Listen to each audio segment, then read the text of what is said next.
not engaging insurance professional early and trying to review contract language, insurance language and contracts on their own and not engaging a professional, and then ultimately signing an agreement and then coming to the insurance party and we have to back into the coverage. So that's very challenging for us.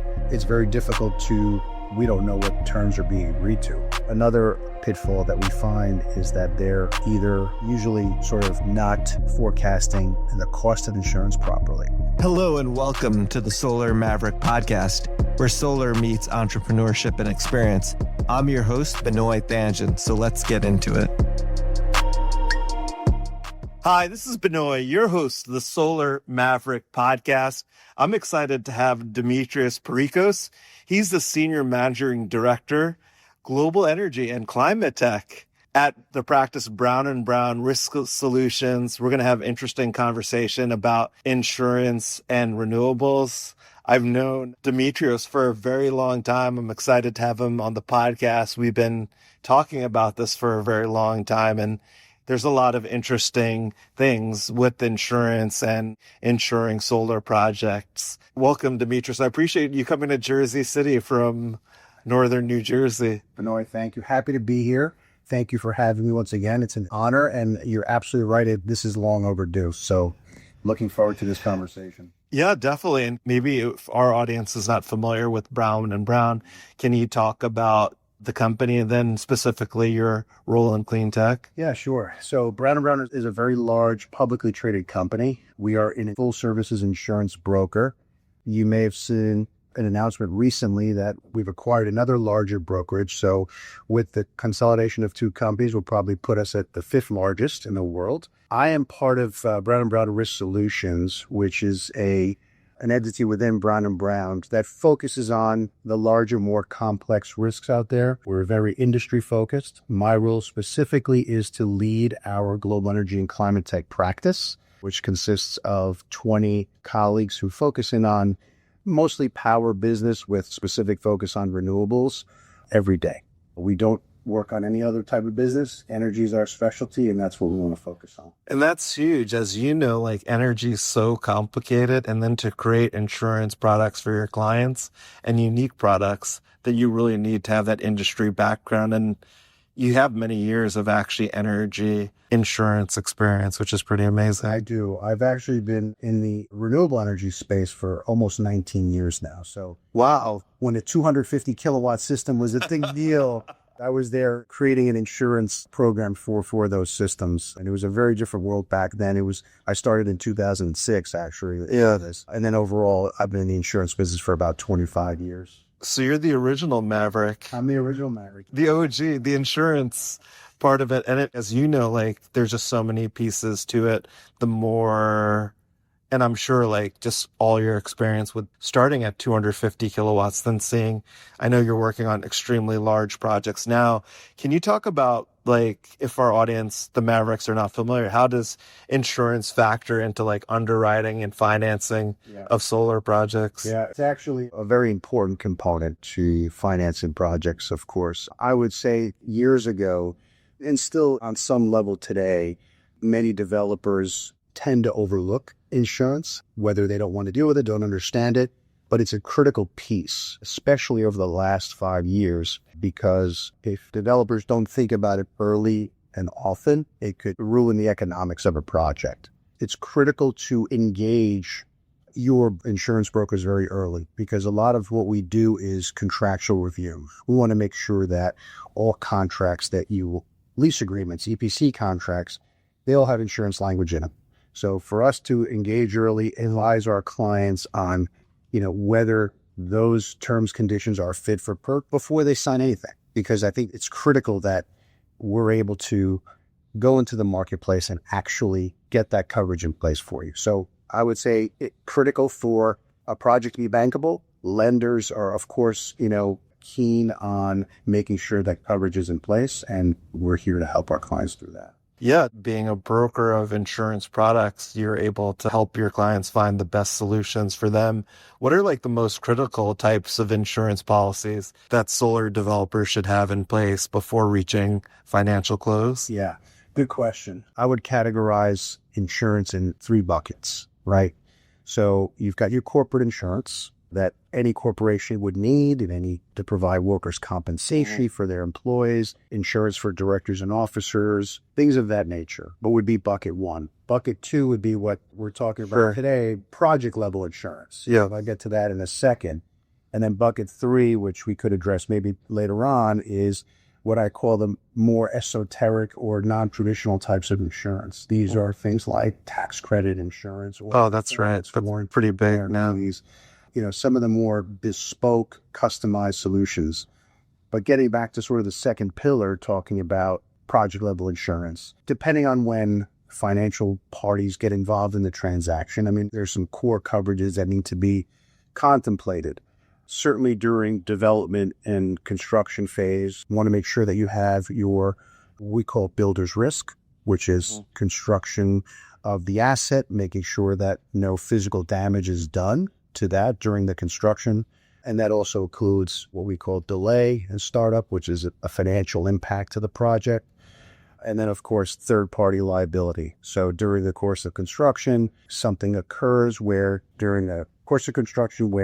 third-party bodily injury to somebody else or property damage to somebody else's property is done. So construction insurance and then general liability during the construction phase. Similarly, on the operational side, you want to have operational property, which also contemplates first-party damage to your assets operating, and then third-party liability.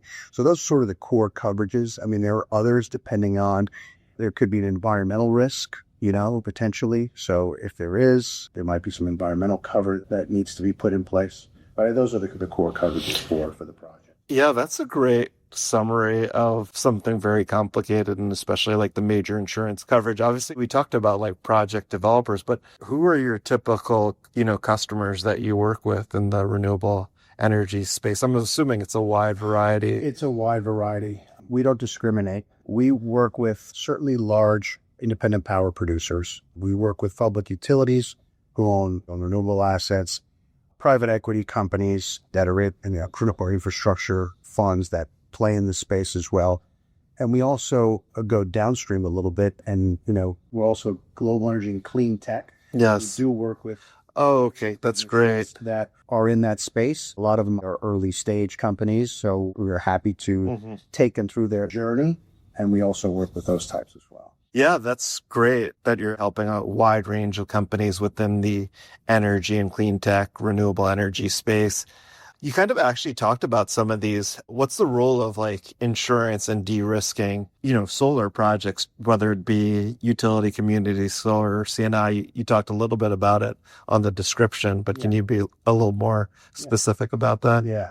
So the role of insurance is critical because, as you know, many of these transactions have financial parties involved. And as we know, financial institutions are risk averse.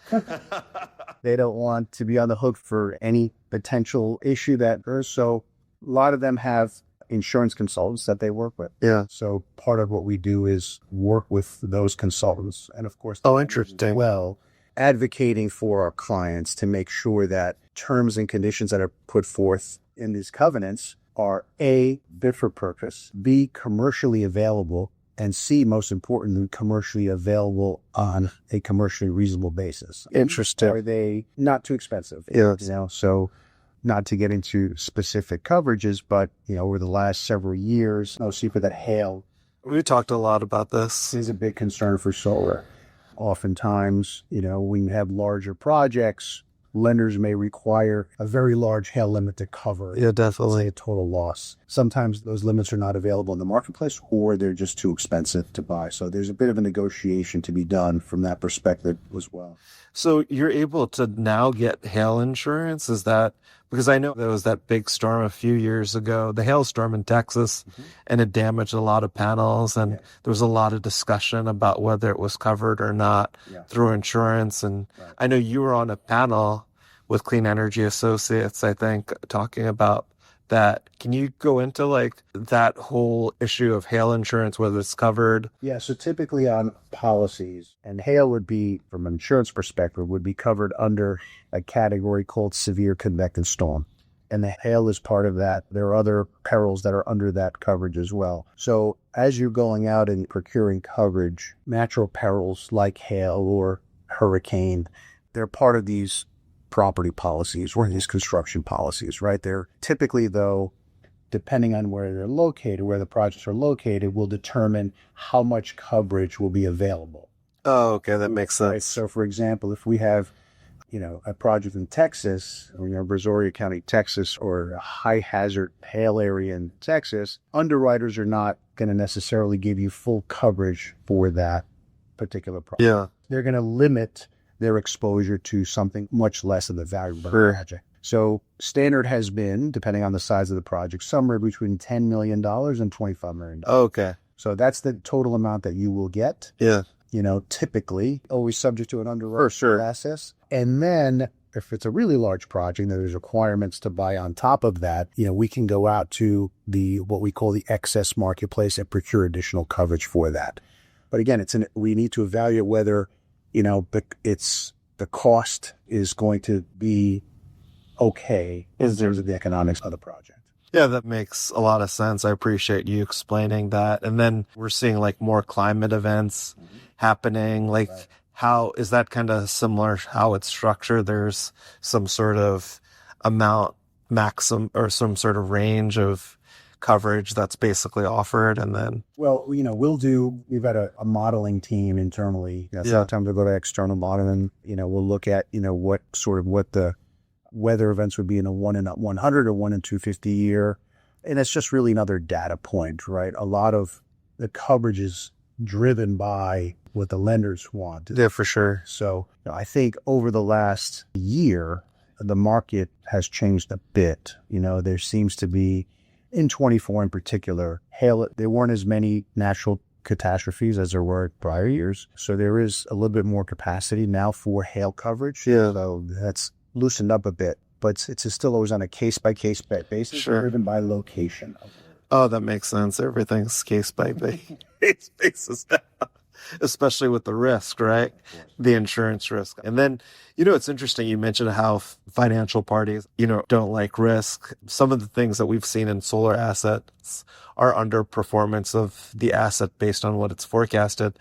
Are there insurance products to help mitigate that risk? There are. And I'm going to put that third bucket of SOCR / non-traditional insurance. There is a market out there for performance warranty, let's say, or performance guarantee. You may hear it referred to as output guarantee. X goes in, Y comes out. It's not what the expected result was. There's a delta there in terms of production. There are bespoke insurance products that have been in the marketplace for at least 15 years that are designed to cover that delta if there was an event that occurred that didn't produce at the level that it said it was supposed to produce. We are finding recently that there aren't as many requests for that type of coverage only because it gets rather costly. Yeah. So I'm going to say that it's probably cost prohibitive within the confines of the asset project. That makes sense. So, the powers that be make the decision that, we'll take that risk and self-insure. Yeah, definitely. We don't need this solution. That makes sense. Yeah. Things depend on the premium and the cost. Sure. But I will say that as you get into that more non-traditional side of insurance, it actually shrinks the marketplace substantially. There's where you can get your run-of-the-mill property coverage and you could have 30 insurers interested. Yeah. When you start talking about performance risk, it might be limited to 5. Yeah. And I think that's a huge value that you could add, right? With the more esoteric products, there's not a lot of insurers covering it, right? Of course. And then you're able to negotiate too because of your experience. So that's really interesting. And then it's interesting too, because now we're seeing like battery storage being incorporated in solar, standalone storage, microgrids, hybrid systems, EV charging. Yeah. We could keep going. Has that changed insurance? Great question. We are doing a lot, certainly with solar and then solar plus, battery in particular. We do a fair amount of standalone battery projects as well. Typically, historically, I will say that when you're looking at insurance coverage for solar as opposed to battery, let's look at it first from a standalone basis. So standalone solar, standalone battery. Batteries would typically come with a much higher rate. Sure. Right? There's a much more fire risk or perceived fire risk. So the marketplace probably adds another 20 to 40% on top of where solar risk rate would be. Again, case by case basis, location matters, equipment for sure, right? Security, etc. So there are a number of factors that go into underwriting. But when you're looking at a combined system with additional components and V and stuff, it certainly increases the cost of the overall project and increases the insurance cost. Yeah, that makes sense, especially when you talk about storage. It's a lot more complicated than a solar panel, and also with lithium ion, the flammability issues as well. So that makes sense as far as that. And then you mentioned actually that you're doing like early stage sort of clean tech. Like, how are insurers adapting to newer clean energy technologies, and how are they keeping up to speed? Because I feel like there's so much out there and not well. I'm half joking. So the insurance industry has historically been slow moving and more reactionary than proactive. They don't want to be the first mover in covering a new bespoke technology. Yes. And then something goes completely awry and they're left with a massive claim. So what I will say, in particular on the solar side, we are exploring new technologies out there. We've looked at various ones. And as we bring them to our insurance partners for coverage, they're sort of saying, well, hang on a second. Let's look at, has this been deployed, to what scale?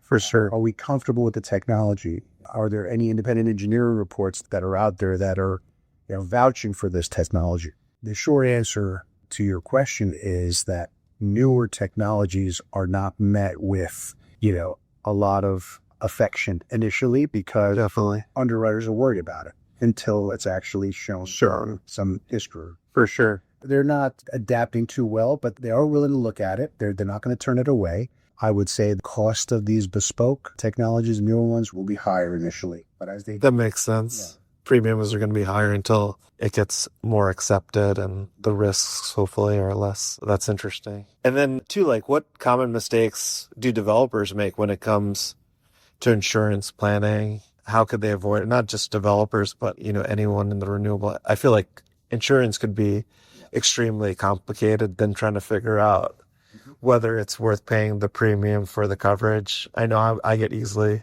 confused by it, and, you're over 20 years of experience. A few things I will say about that. Not engaging an insurance professional early and trying to review contract language, insurance language and contracts on their own, and not engaging a professional, and then ultimately signing an agreement and then coming to the insurance party and we have to back into the coverage. So that's very challenging for us. Not saying that it's not possible. Oh, okay. But it's very difficult we don't know what terms are being agreed to.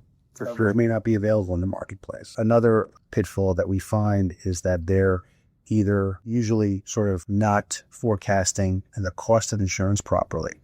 They may hear insurance is going to cost X amount per kilowatt hour or Y, and it could be grossly understated, or it typically is. And then they come to us, after the fact and say, well, this is what I forecasted. So we're expecting something similar to that, whereby, not sure where the advice came from, but they're underestimating the cost of insurance. I would say those are the biggest kind of pitfalls that we see. Yeah, that makes sense. Like getting someone like you earlier involved in the process. I'm sure you could also those relationships and could negotiate better terms than, say, if someone went out on their own. And then especially for these like bespoke or esoteric coverages too, where it's not common. So that's like really interesting.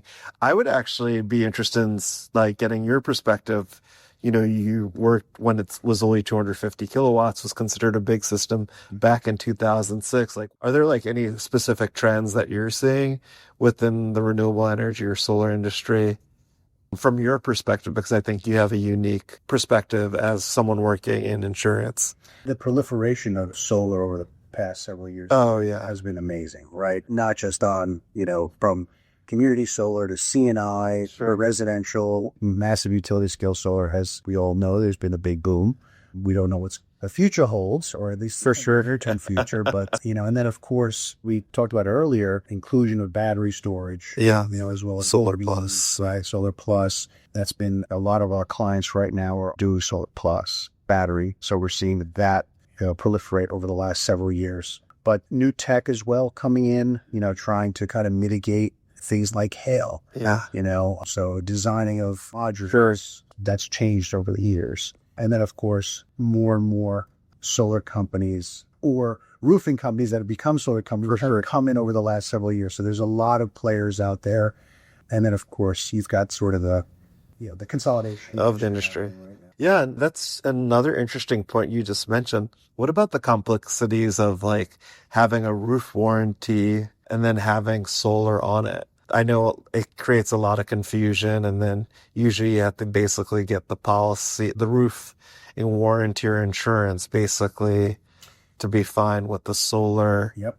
And this is where the contract review of the utmost importance. Yeah. And typically somebody who's insuring a building or a home, the same insurance carrier is not going to insure the roof. Sure. And the solar system. Okay. Two different markets, right? So you're accessing the energy marketplace for solar system on a roof. And then, you're averaging, the real estate market, insurance markets for the building structure. So we need to make sure contractually who's responsible for what and how it works. What happens, if the solar causes roof damage, right? Or, contrastly, is there roof damage that wasn't caused by solar? It's a leak, who's responsible for taking off solar and that. So just need to make sure contractually that everything is covered up. Yeah, I appreciate you explaining. That's really interesting to hear about that, because I know that comes up a lot when you're looking at commercial industrial. And is there anything we haven't spoken about insurance and specifically like renewable energy and solar? You're actually, Dimitrios, the first insurance person we've had. Yeah, for sure. You're the expert. I've learned so much actually about insurance from talking to you and hearing about different solutions and clients. And then we've also done business with you in the past. So it's been really interesting because it's such an important part that I think people overlook within the industry. I would agree. It's an often misunderstood part of the business. Go, what I said earlier, engage us early enough in your process. Definitely. To make sure that, your contracts are buttoned up. I want to talk about a little bit about the marketplace. Definitely. This marketplace, because I think it's changed over the last year in particular. So prior to 2024, we were in what we call a hard market, meaning that rates continued to tick up. And the primary reason for that is because of the natural catastrophe, for sure, right, that have caused substantial losses in the industry, which in turn, those are put back on the buyers of insurance and the costs go up. Definitely. Makes sense. Even if a particular company didn't have major losses, they still felt the effects from just the industry-wide catastrophe. Sure. Which is unfortunate and frustrating, part of the business that is hard to argue. Yeah. So, however, in 2024, the industry did not sustain as many. So we are now in a softer market. So rates are being driven down. And when that starts happening, there are more insurance companies now willing to come in and take on these risks. So we've seen new capacity come in.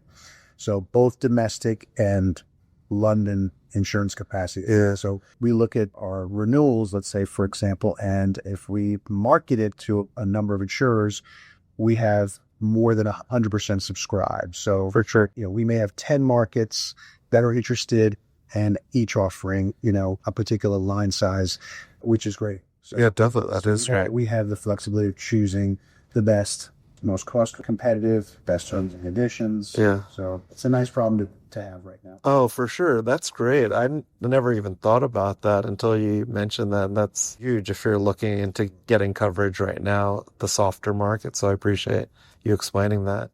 Yeah, and it's funny. Actually, I know Dimitrios as Jimmy because we actually went to high school together for 1 year, which is amazing. And then all these years later, we were able to connect, and it's a small world. I mean, in Northern Valley Regional High School, Old Japan, it's the Golden Knights, right? It's the Golden Knights. Yeah, but it was just amazing, right? We got introduced, and then, it was been so many years, and then to realize that we went to high school together and knew each other in high school. So it's just a small world. Very small. So like, I think, which I see you do really great job is about networking and building a network. And you're really great about building long-term relationships. Can you talk about like, there's a lot of different people who listen to it, but I feel like, the network is scalable and you really put a lot of time into, building relationships. Can you talk about like that and how your experience with that and then how it's helped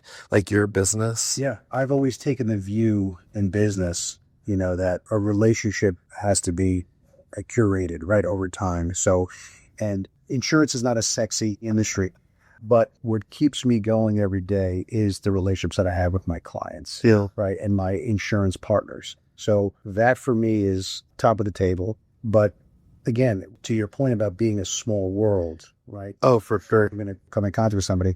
I enjoy going to industry conferences and events and meeting new people.